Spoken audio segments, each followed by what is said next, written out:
You want to have a lot of water and a lot of fire. Find out exactly how. Sir, for like 30 minutes. Wow, 30 minutes? Were you doing That something is, else like, at the same time, huge. hopefully? What? Were you doing something else useful at the same time? Of course, make a Pesach list, of course. But no, seriously, Okay. it was like I listened to everything she said. I was like, first I'm like don't answer. And then I'm like, wait, no. Ms. Turin said you have to respect them. You could just answer the phone, just listen to her talk for a half hour. And I did it, and I was like, oh, it was amazing. Can't believe I got And through didn't it. you feel good? Didn't you feel like, God, aren't you proud of me? No, it was annoying. I'm sure she felt good though. She felt good. You know, the funny thing is the day after that class last week, literally, someone reached out to me, different city, knows nothing from the class, discussing exactly the issue we were discussing the night before. Actually, with an in-law and not mentally healthy and whatever. I said, you must listen to this class. You must listen to this class. This is too weird. I spoke about it last night. You're asking me today. This class was for you. That's fine. And then the course, she said, what? You mean I have to respect my mother-in-law? I'm like, yeah. Like my parents? I'm like, yeah. Eye-opener. Tremendous eye-opener. So By the way, so where does it say that? the laws. What do you mean? You want to look it up in Maimonides? You want to look it up in Shulchan Aruch? It says honor your mother and father. It doesn't say your in-laws. It says honor your parents. That's what it says in the Torah, in the verse. But when our Chachamim explain all the laws, you know, it says keep Shabbos. It doesn't say don't turn on a light switch. It doesn't even enumerate the 39 malachos in the Chumash. That we have Torah Shabbat Baal Peh. So absolutely. Absolutely. It's not a controversy. There's no argument on it. It's not debatable. It's not a chumrah, meaning a nice extra because you're super religious. It's actually the law. Now, obviously, if there was a conflict between your parents and your in-laws, you do have a responsibility even more to your parents. But otherwise, yeah. I mean, like on a very simple level, are you allowed to call your in-laws by their first names? No. Why not? Because that's not respect. If you want to be called by your first name by your daughter-in-law, you're still not allowed to, because then she would be doing something wrong, even though it's more comfortable to you. I disagree. My daughter-in-law calls me by my first name. Really? Wait, so what are you Yes. supposed to call her? She called my daughter-in-law, my son's wife, calls me by my first name, and I told her to because I don't want her calling me mom. I'm not her mom. She has parents. I don't want her calling me mom. It's weird. I don't want her calling me Mrs. Shiner. She can call me What? So are we supposed to address them by like Mrs. and like Mrs. So Palmer? everything is resolved once they have their first child. And then you become by the bubby name. Safta or Bubby or Grandma or whatever they do that. So when I first met my mother-in-law, I also had no clue what to call her. And I definitely wasn't going to call her mom. And she said, call me by her first name. And I was great. I was so comfortable. I had no issues. She had no issues. Totally comfortable first meeting, chattering away with using her first name. And then afterwards, my husband said, you're not allowed to do that. And then I was like stuck. And until my daughter was born, I just didn't call her anything. So I then with the birth of my first, about I don't remember how much later, that resolved all issues, and she's been Safta ever. But until then, I just avoided it. So that is I think the wise policy of many. You don't want to say, and some people have no problem, especially if like their mother is mom and their mother-in-law is Ima or something like that. They feel totally comfortable. I don't have an Ima. This is Ima. No big deal. But I wasn't comfortable. So I just didn't call her anything for about a year. And then she's been Safta. And I'm very comfortable with that. Yeah, that is the law. I mean, you could definitely speak to your rabbi. I mean, maybe I have no clue. But, you know, those are the facts. Anyway, that's not what we're talking about today. But we were just rejoicing in Shira's success story. And I was rejoicing that somebody remembers this after the class is over. Because of course you always have that question in the back of your mind, like, is someone applying this? So that was wonderful. And I really appreciate hearing that. What are we talking about today? Well, this class, by the way, as of course we know, is looking at concepts in the Parsha and then applying it to our lives. So this week is Parshat Va'era. Va'era is the bulk of the plagues, 7 out of 10. There are, of course, myriads of lessons from each one, as there is from actually everything in the Torah portion. And therefore, you're sort of overwhelmed with, my gosh, what to talk about. There's just too much. I was trying to look for something that might be relevant. So we're going to focus on the last of the 7 plagues of this Torah portion. Of course, we know there's 10. We have 3 more next week. The last plague discussed in this Torah portion is barad, hail. Now, we're told by Rashi, who's the most classical commentator, that it was a very unusual hail because hail is ice. Is frozen water. But within this ice, the ice of this plague of the Makkah of Barad, of the plague of hail, there was actually fire. So it was ice, and within ice was fire. Now, of course, fire and water don't coexist, but to do God's will, they made peace. And when I was thinking about that, I said, aha, that's what we're going to talk about. Fire and water. Water is kindness and fire is strength. That is the classical symbol of each. Water is kindness because water is flowing down. Water is giving. Water is nourishing. With water, all the beauty of this world grows. Fire retreats and fire damages, and fire is strong and fire is scary, and fire is always a symbol, like the red of fire symbolizes strength, judgment, discipline, discernment. So 2 opposite qualities that sometimes you need this one and sometimes you need this one. But this plague, the plague of hail, is saying we can actually fuse the 2. Sometimes we need to fuse the water, the giving, the love, and the fire, the discipline. And that especially is us in general, always in our life. We need to sort of be balancing fire and water, balancing kindness and strength. We need to do this for ourselves. We need to do this for others. The kindness of loving, balanced by the judgment of understanding boundaries, respect, discipline. And also this relates to us very personally, because in terms of our life, we want to be love-based. Our life should be full of water, full of love, alive, joyous, positive, warm in terms of our life, in terms of relating to people. We want to be a giving, loving, warm person. And we also need the fire. We need the judgment of boundaries and discipline because we want our giving to be healthy. So it's a good experience for the giver, for us, and for the recipient. And this is most especially true in terms of parenting. So I know everyone's at different ages and stages of parenting, but wherever you are on the spectrum, I thought we could review some of these concepts and then each person could feel where in their life is this applicable. And it might not be in the realm of parenting. It might be in different relationships, but it definitely is very applicable in parenting. I was asked a question, and the question I was asked was that a lot of times, like, a mother wants to be loving and positive and give wonderful childhood memories. You know, you want your kid to just look back and think what a great childhood they had and what a great mom you were. And so many times a day, and that's true for every mother, but obviously for us much more than the general population. So many times a day, we have to say no. And we do have to say no. And that in no way minimizes the happy childhood that we want our children to have, and that hopefully we had. And hopefully our parents said no many, many times. And as long as that's done within the context of a healthy, loving, respectful relationship, it's totally fine. The water and the fire, of like the love bank. So much water, so much love, so much nurturing, you can make withdrawals. There can be the fire element. There can be the discipline, as long as it doesn't bounce. As long as there's enough love deposits, the withdrawals will be okay. So sort of like every time we say no, every time we use that discipline, no, you can't have, no, we don't do that, no, I know your friends do, but not in this house. Each time it's a withdrawal, and that's okay. As long as we deposit a lot more love and messages and hugs and smiles and great jobs and thank you so much, way, way, way, way, way more than that, it's totally fine. Don't try to balance it out.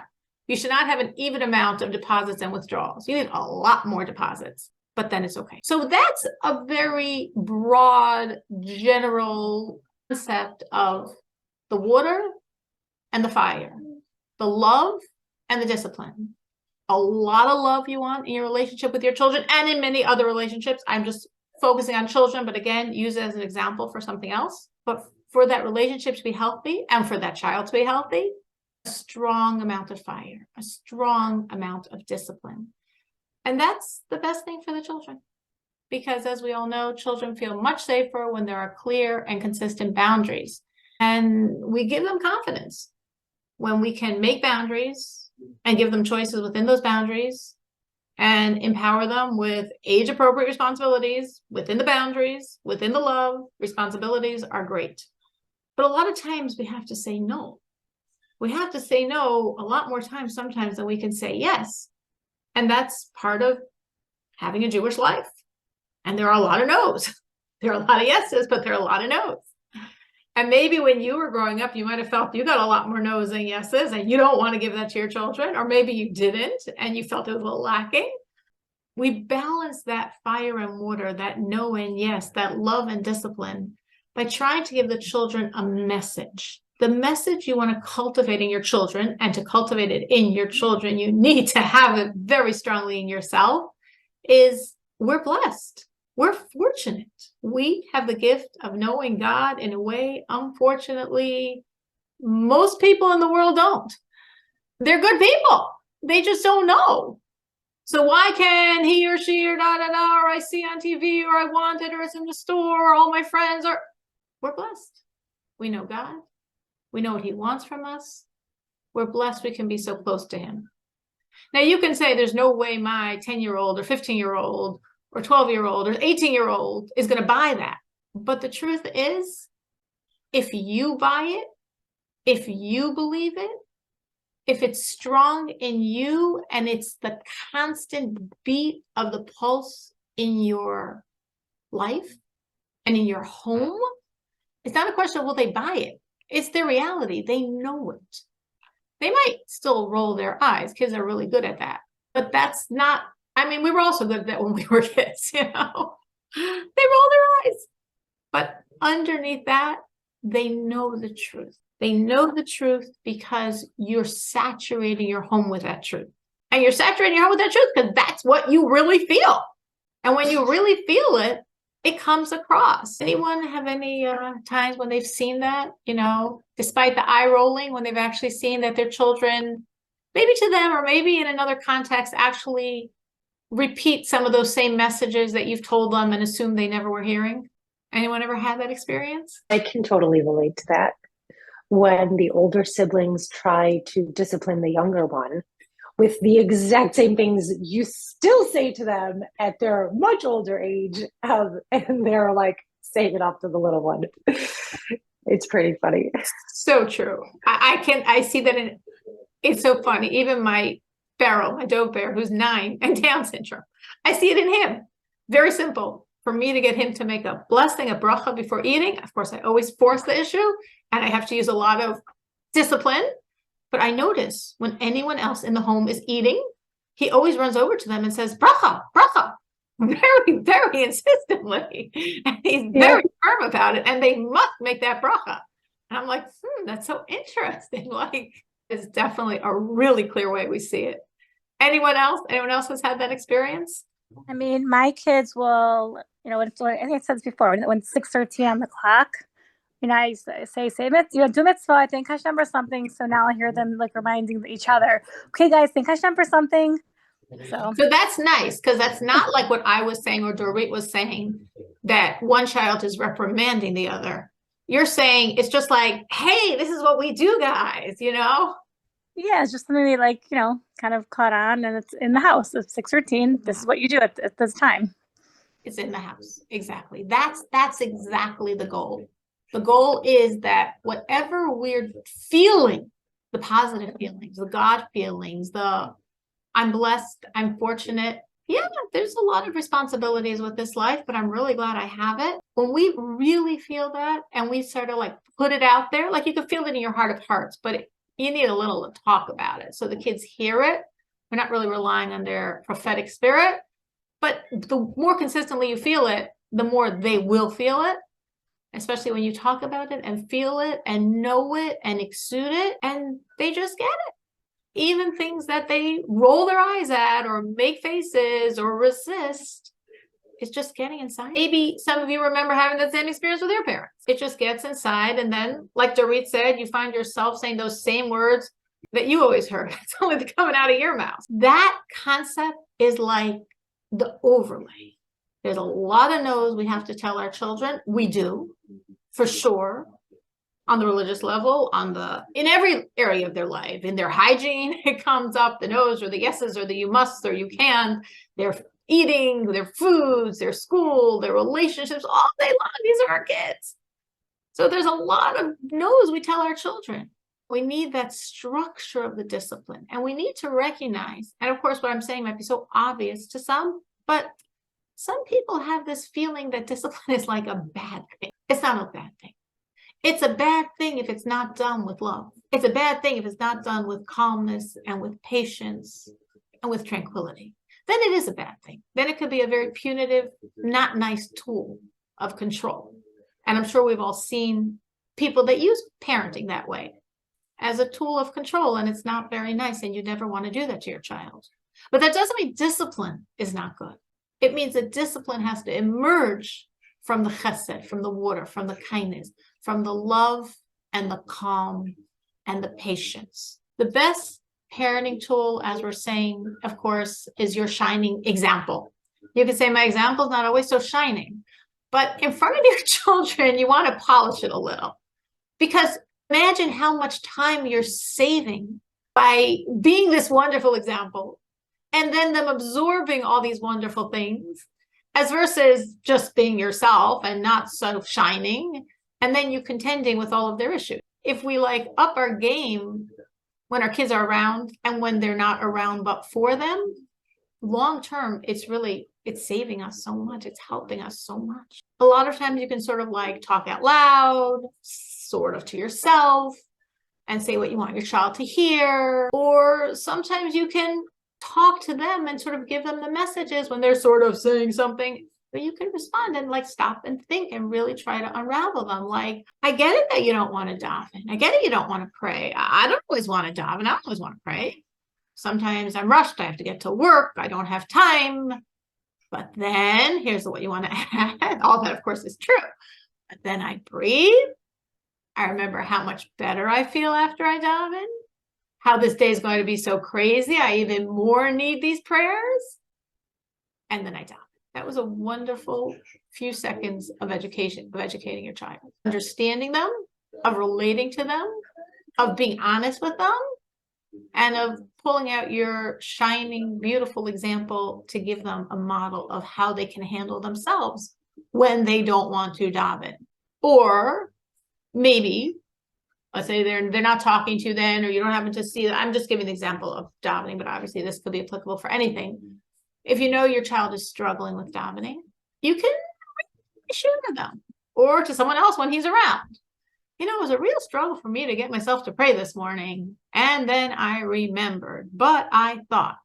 A lot of times when you talk in front of them and not to them, they're listening far more intently. It's a great teaching moment. Now, some people along these lines like to share their past, what I call their past sins with their children. Like, you know, to show that you're relatable and normal and you relate to them because you did the same or worse yourself. I personally think it's a horrible idea. Now, I know that's a controversial point and I'm open to other people's opinions. I'm just giving you mine. I don't think it's healthy for your child for you to share with them the things you did wrong, because what I see translates in their heads is, okay, if mom was like that and she's so good, it's okay. I'll do that. And that's not what you want to share with them. It's a very careful thing. It's very nuanced what I'm saying. You want to share your struggles and you're overcoming the struggles. That's a wonderful lesson. To say it's not always simple for me to do the right thing, that's very good for them to hear. But I do. And then I feel great. That's wonderful. You know, when I was your age, I didn't do any of this either, is not a good lesson. Because again, what percolates in the brain is, okay, I didn't want to be as holy as my mom, and she was doing this stuff when she was my age. Boy, I can really relax. Be very, very careful with those things. Any thoughts, any questions on that one? Any disagreement? I have a question, Mrs. Stern. So I was kind of on the same wavelength with you as like, don't like share your horrible experiences with your kids, because then it gives them that like, oh yeah, so mom and dad did that, so like I could do that too. It's not a big deal. But then my oldest alluded me to the fact one time in a conversation where he goes, well, you're just so perfect. We can't even try to live up to you. So like, why even bother trying? So you wanted to show them you're not really so perfect. Well, you're doing a wonderful job if they think you're so perfect. Yeah, I was like, in what world are you thinking you're I'm perfect? But no, he was like, well, you make it seem like things are so easy and like things we have to do in life that you say like nobody wants to do it, but yet we have to. And because I always tell him like, don't look at it as in like a horrible task. Just look at it in like the most positive light, and then it'll like go by quicker and get through it faster. No. I think what you're saying is exactly the point I was trying to make. And your child just proved it. So thank you. This was great support. I hope everyone was listening to what Tori just said. What you're saying is exactly the point I was trying to say. But he kind of boomeranged it on me in the same token, because he said like, well, like I can't live up to that standard, so therefore like it's okay to screw up because I know I won't get there anyway. Right. So that's how he looked at it. What that child needed, for sure, not every child needs it, but what that child needed was to hear the honesty of your struggles. Because sometimes, and that was exactly what I meant, or definitely a piece of what I was trying to say, in terms of when we look so picture perfect, our children think, all right, I'm never going to be like that, so no point in trying, which is what your child was saying. I'm never going to be as strong as you. I'm never going to be as optimistic as you. I'm never going to be as joyous as you. I'm never going to be as forward moving as you. So why should I even bother? Let me just play some more video games. That's the point of sharing the struggle. Meaning you don't have to share your struggles with all your children. It's not like something should go around, ranting about. And they might think like, oh, Mom, all you can do is talk about yourself. You don't want that either. But when you see the child is struggling, that's when you want to share your struggles. When you see the child is struggling, you want to say, hey, I struggle too. Struggles are normal. Struggles means we're human. But struggles also means we have a choice. And this is the choice I make when I struggle. That's what your child needs to hear. So again, the children that you don't see overtly struggling and maybe don't need to hear you talking about yourself all day, you don't have to say to them. But the child that is struggling does need to hear that. Does need to hear that it's okay that you struggle. It doesn't mean you're a flawed, horrible human being that you struggle. It doesn't mean that you're a loser that you struggle. It doesn't mean that it's all a lost case. You're a lost case. So why bother trying? Sometimes, and I'm sure we've all seen this, our children, and not only children, adults also, like to paint themselves blacker than they are. Yeah. When I first saw this, I was like confused. I saw this with my students. And it's like, what are you trying to convince me you're so horrible? You're great kids. Oh no, Mrs. Turner, you should only know how bad we really are. Like, how bad are you anyway? And I was like puzzled. Why are they trying to convince me and themselves that they're bad? And then, it wasn't such a big epiphany moment. I was like, oh, because if you know you're really bad, then you're totally off the hook. If you really convince yourself and everyone else that you're a total loser, so there's no expectation, so you don't have to work at all. I said, vegetate and play games in your room. We want to give our child the message, you're not a loser.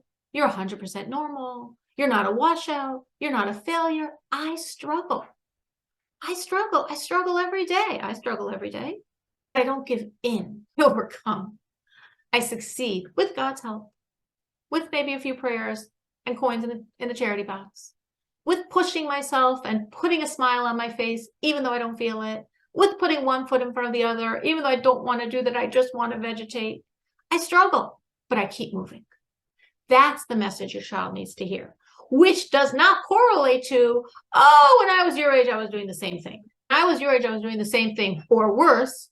That's the dangerous message. And I'm only saying this point because I've definitely seen parents that think it's a very healthy message to give their child. So since I disagree, I wanted to make sure to uproot that thought. Don't be scared to be firm. Be scared to raise your voice. Be scared to be rude. Be scared to be too busy for them. God forbid, be scared to slap them. Those things you should be scared of. And those things you should never allow yourself to do. Hey, Mr. I have a question. Sure. What if like you tell your kid that like I've done this and it was not a good choice? Don't go there. Trust me. No. Is that also bad? Yeah, it's no good, because even though you're saying it, and a lot of parents do that also, and you're thinking, this is so beautiful. I'm relating to them. I'm sharing their experience, and I'm speaking from knowledge that this is really bad and it really messed me up and it really hurt me.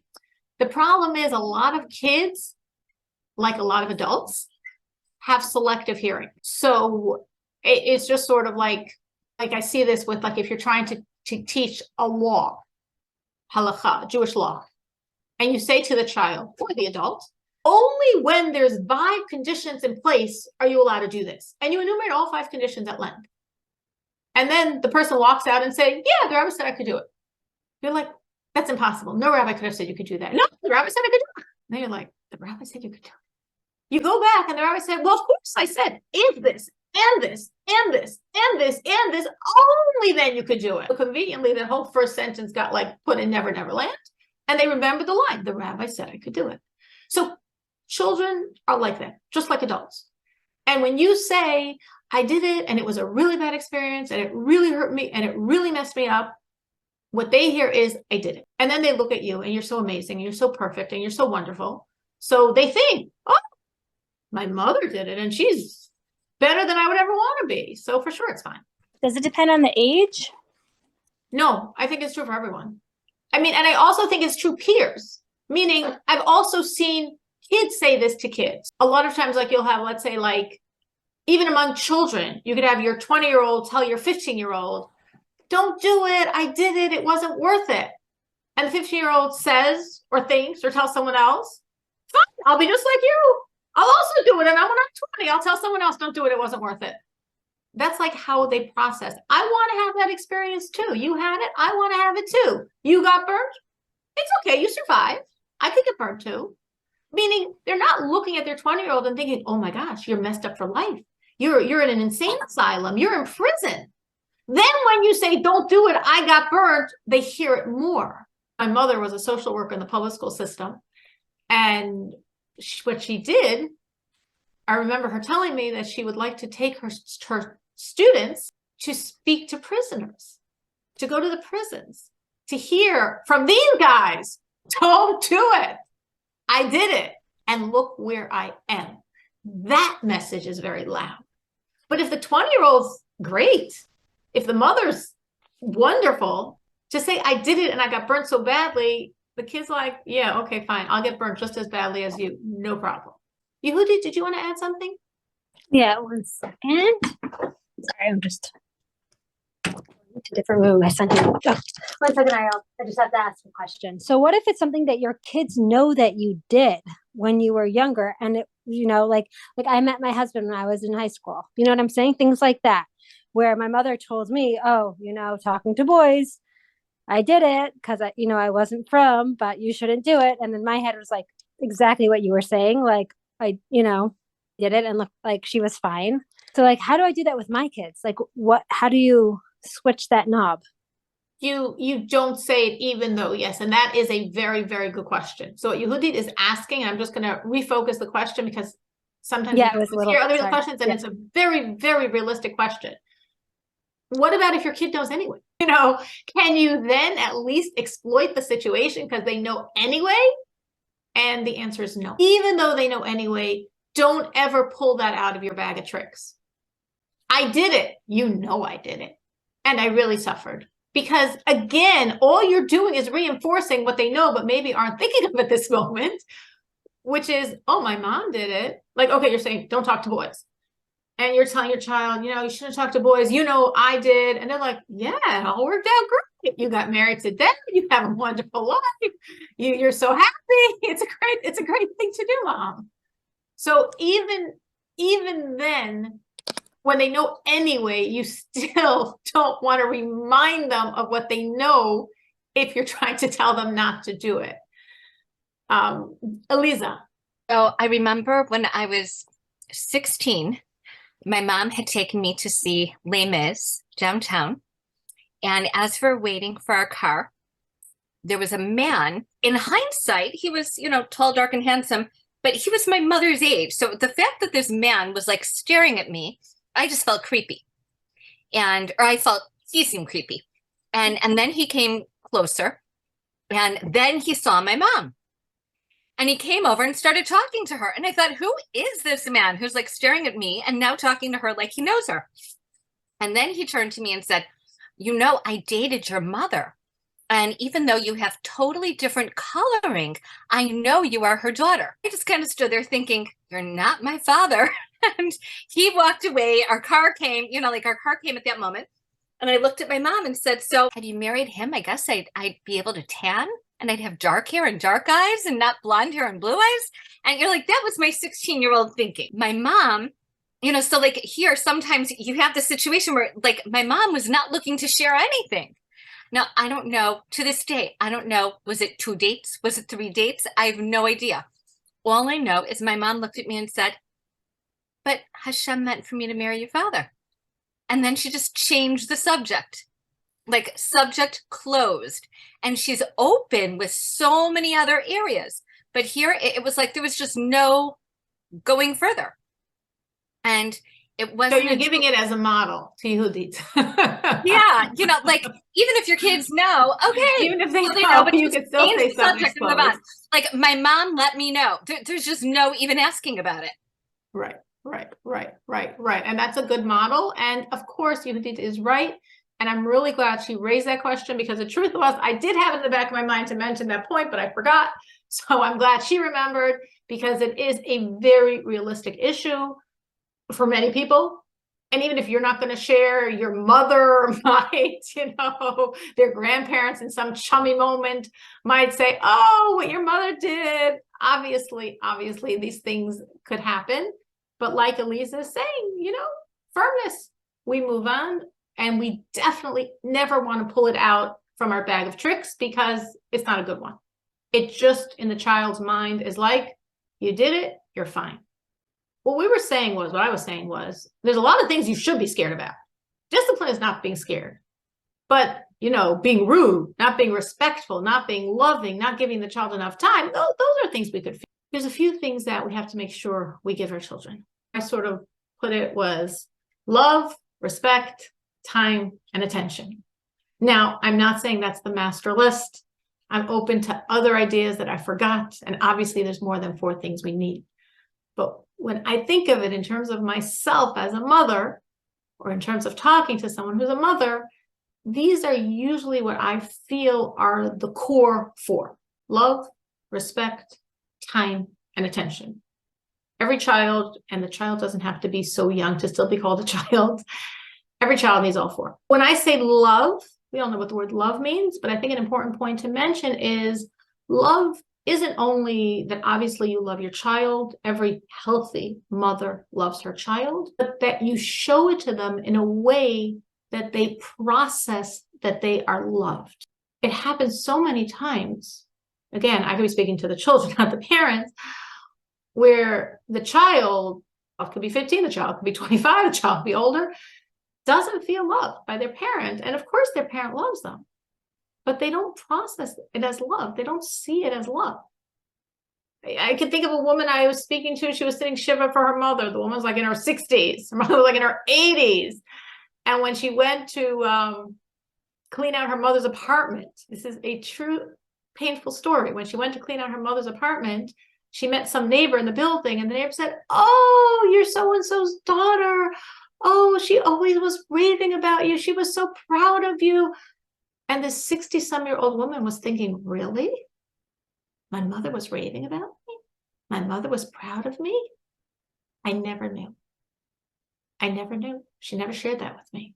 So it's really important, even when we think it's obvious, to show our love in a way the child relates to as love. I would definitely say for me, from that list of love, respect, time, and attention, the hardest one very personally is time. Love, respect, attention, but time is hard.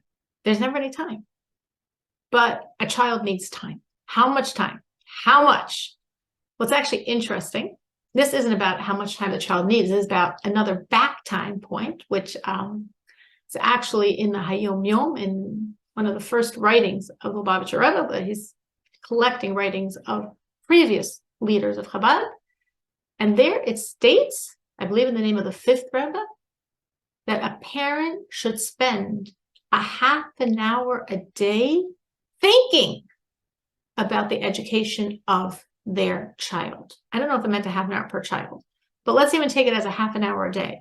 A half an hour a day thinking about your child, about what your child needs, about what you need to do to help your child. And I believe the Rebbe there means the fifth Lubavitcher, the Rebbe Rashad, equates it with putting on tefillin. Like, it's a daily obligation. You have a daily obligation to put on tefillin, even if you're in a rush, unless it's Shabbos. And if you're not, and you have a daily obligation to think about your child. What does this kid need? Am I doing it? How do I do it? How do I do it better? How do I help this child? Half an hour of time, nothing to do with interacting with them. That's your brain time. And then you have to really give them time as they can appreciate time. How much time, how much attention? Every kid is different. Every love bucket is different. But if your child is acting up, I would definitely, when I'm going down my checklist of why is this kid acting this way, what's happening? And of course, there could be many reasons, and it might have nothing to do with you. But I definitely would think, am I fully supplying their needs, their love bucket, which has nothing to do with anyone else's? Because sometimes it's really, really, really frustrating because you think, I give this kid more attention than anyone else in my family. And they always act like they're starving for my attention. And sometimes that's true. Sometimes this child has deeper needs than anyone else, has deeper insecurities than anyone else. You're giving, but they actually literally need more. So how much time? How much time? They need that you can do. Love in a way that they know they're loved, and respect, and attention. So we understand respect, but we already spoke about time. What do you mean attention?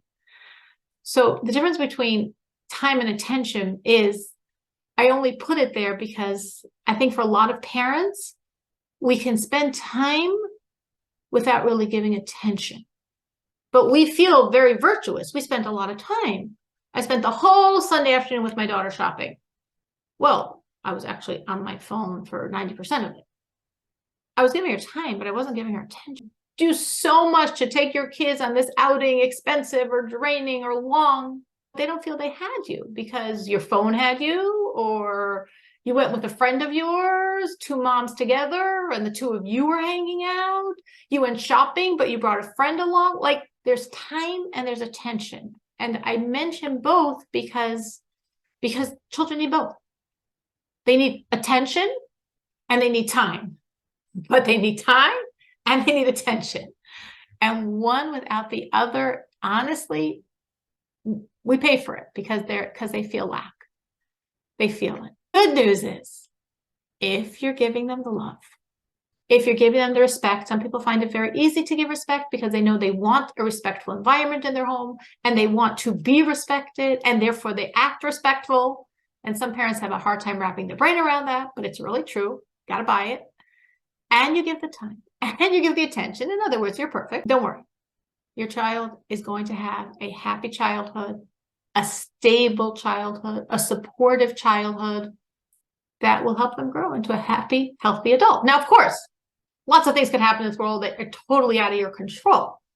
But from your end, you're really doing an amazing job. And you have something else going. You're giving them a relationship to God. When you are giving what every human being needs to give to their children, love and respect and attention and time, and you're also giving something that a lot of human beings don't give to their children, though every human needs it, you're giving them a relationship with God, you're really helping them being the healthiest, happiest adults out there. Now, I'm saying child and adult.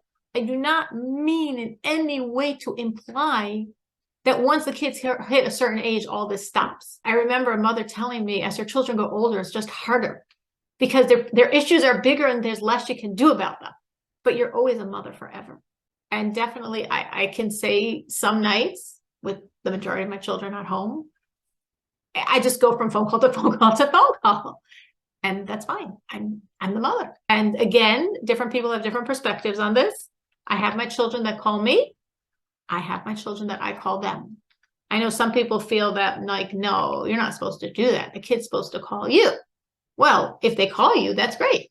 But if they don't, then don't stand on ceremony. They still need your love and they need your respect and they need your time and they need your attention. It probably will be different than when they're living in your home and they're 15, but they actually still need all four of those things in varying doses. And therefore, yes. No, at what point do you give them their space? Like once they're married, you don't want to call them and bother them or interrupt them or. I would call once a week if I didn't hear from my child once a week. Okay. I think it's very important to keep the line open. No, but how would you know if they want you to call them? Like if they always call you, but you're not calling them because you want to give them their space, let them. If they call you at least once a week, then you're fine. Then you don't have to call them. And then I wouldn't call them because I think, well, maybe it's an awkward time. So I don't want to bother them. Right. Or to have the relationship with your child to be able to say, listen, if it's a bad time, I mean, usually you could hear it in their voice. Oh, it's a bad time. No problem. Just calling to say hi. It's all the time. I never mind. I never have time to talk anyway. I'm fine with that. But if they just call you, they're still feeling your love, even if you don't call them. Absolutely. If a child calls you regularly, I'm calling regularly at least once a week. For some people, regularly means 3 times a day, and for some people, regularly means once a day. I would say regularly is at least once a week. If the child is calling you at least once a week, and you feel you don't want to bother them, and you don't have any question you have to ask them, you have nothing you have to share with them, you don't want to intrude on their space, fine. If you do want to talk to them, but you still feel I don't want to intrude on their space, you can send a text or a WhatsApp. Hey, is it a good time to call now? Just like you would do with some other people in your life that maybe you want to call them, but you don't want to be, you don't know if it's a good time or not. Hey, is it a good time to call? But there's nothing wrong as long as they are calling you once a week, and once a week you really get to talk to them. If once a week is Erev Shabbos and the call is under a minute, I wouldn't count that. I mean, it's nice they're calling. The reason why I think it's important to at least once a week speak with your child is because children are your children forever. Children always need a mother. Like I was speaking about that woman with her in her 60s with her mother in her 80s. You're always a child, they're always a mother. And you want an open line of communication. So when they need to talk to you about something, it's comfortable. I know, unfortunately, some parents that tell me, especially not even the kids once the kids leave school at home, once they go off to school, oh, my kids are fine. If they need me, they call me. That's it. Like as if to say, and unfortunately, it's not as if to say, this is literally the attitude of a lot of parents I've spoken to. I did my years. I raised my kid. I raised my child. He's a normal, healthy person. I mean, obviously, I'm still going to pay his bills until a certain point, but in terms of educating him, being there for him, loving, nurturing, supporting him, I'm done. I did my time. And for sure, once they're married, then for sure you think you did your time. So I don't agree with that at all. We always need our parents. Our parents are always pivotal in our life. There is no relationship more significant than with your mother. That's a forever relationship. And therefore, you always want that line of communication between you and your child. And if a child calls you at least once a week and you have a good conversation might be 10 minutes, it might be an hour. I mean, it depends on the kid. But you have a conversation, fine. So you know if that child is grappling with something, if there's an issue in their life, they're going to talk to you about it. If there's no line of communication, then they won't feel they have a mother to turn to. Like, why would they talk to you now? They never talk to you anyway. So I think that line is very important because when they talk to us, we can nurture them, we can hear them, we can say things that only a mother would say. We can feel what only a mother would feel. And that's why it's really, really important. Then again, work with our husband to model what we want in terms of those open lines of communication that our children should see us calling our parents and parents-in-law. You are so right. It's funny. I always say that to my children if it ever comes up. I think I remember saying it to my daughter. I don't think I've ever said it to anyone else since, actually, but I always remember saying to her, Anna Mary, I know you're always going to call me because you see that I call my mother every day. She calls me probably sometimes multiple times a day. Depends on the day, depends on the need. But you're absolutely right. I said before, in terms of general education of our children, nothing is better than our shining example. What Eliza is saying, and she is 100+++% correct, in this area, how we hope our children will treat us, nothing is more impactful than how we treat our parents. And just like we were discussing, not last week, but 2 weeks ago, we did 2 weeks on honoring our parents. And I remember I gave you that concept, that story of the father who treated the father who treated his father so poorly. And then he saw his son assuming and preparing to do the same thing to him. And that really made him change his perspective on how he treated his father. And that is absolute truth. How we treat our parents, how we treat our in-laws, how we treat our grandparents, those actions, that's what they remember. What we said, whatever, but what we did, that's what they remember. So if we want our children to call us regularly, definitely the more we call our parents, the more it's their norm. And I definitely know that's definitely the culture of my house, me to my mother, my husband to his mother, and it's definitely the culture of my children to us and to each other. It's just like Eliza's saying, if that's the culture you want, that's the culture you naturally have. And if you don't have it naturally, create it. It's a worthwhile investment because the older you get, the more and more precious your children are to you. That might sound strange. It might seem like, no, when they're younger, they're so precious, they're so sweet, they're so dependent, they're your whole life.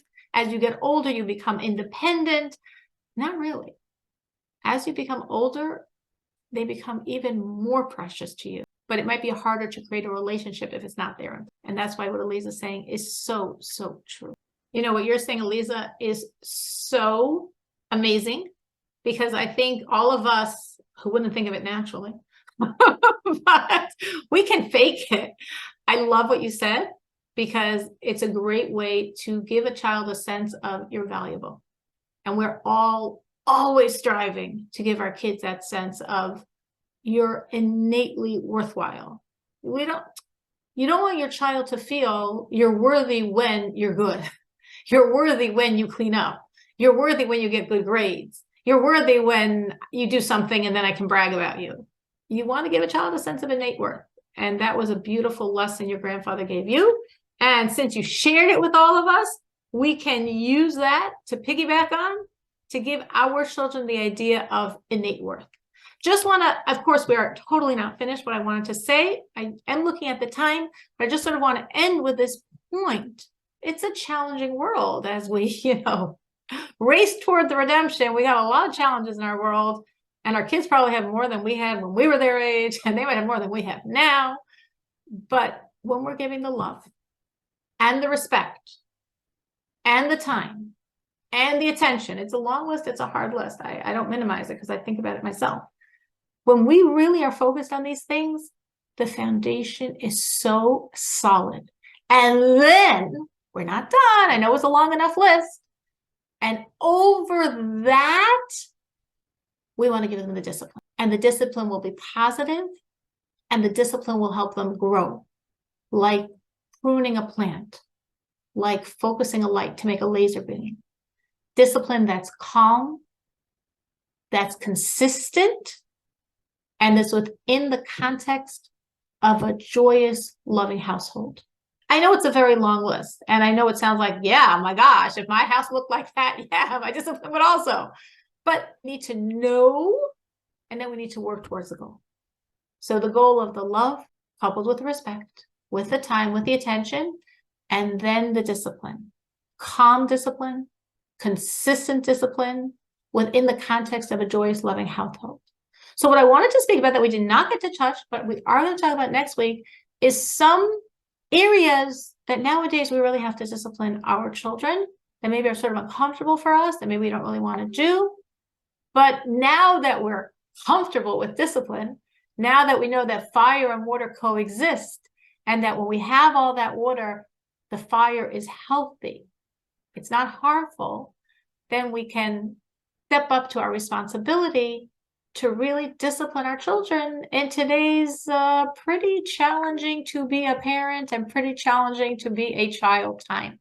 So we will stop at this point and continue next week. Thank you so much for joining. Thank you so much. Have a great week. And thank you for all those that showed up in person. So happy to Thank see you. Mrs. Turin. You're the best.